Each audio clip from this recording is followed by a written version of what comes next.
মধ্যপ্রাচ্যের সাম্প্রতিক উত্তেজনার মধ্যেই নতুন এক কূটনৈতিক উদ্যোগের ইঙ্গিত পাওয়া যাচ্ছে। প্রতিবেদনে বলা হয়েছে, যুক্তরাষ্ট্র ও ইরান একে অপরের বিরুদ্ধে হামলা বন্ধ রাখতে সম্মত হয়েছে এবং একই সঙ্গে হরমুজ প্রণালী ঘিরে সৃষ্ট বিরোধের সমাধানে আগামী মঙ্গলবার কাতারের রাজধানী দোহায় বৈঠকে বসার পরিকল্পনা করছে।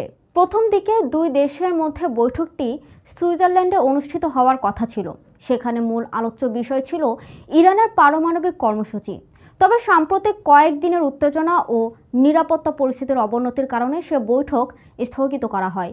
পরবর্তীতে কূটনৈতিক তৎপরতা নতুন মোড় নেয়। এখন বৈঠকের স্থান দোহায় স্থানান্তর করা হয়েছে এবং আলোচনার কেন্দ্রবিন্দুতে এসেছে বিশ্বের অন্যতম গুরুত্বপূর্ণ জলপথ হরমুজ প্রণালীর নিরাপত্তা এবং আন্তর্জাতিক জাহাজ চলাচল নিশ্চিত করা। বিশ্বের উল্লেখযোগ্য পরিমাণ তেল ও গ্যাস সরবরাহ এই প্রণালী দিয়ে পরিবাহিত হচ্ছে। ফলে হরমুজে যে কোনো উত্তেজনা বৈশ্বিক জ্বালানি বাজার এবং আন্তর্জাতিক বাণিজ্যে সরাসরি প্রভাব ফেলতে পারে। বিশ্লেষকরা বলছেন, দোহার এই বৈঠক সফল হলে তা শুধু যুক্তরাষ্ট্র ইরান সম্পর্কের উত্তেজনা কমাতেই নয়, বরং পুরো মধ্যপ্রাচ্যে স্থিতিশীলতা ফিরিয়ে আনতেও গুরুত্বপূর্ণ ভূমিকা রাখতে পারে।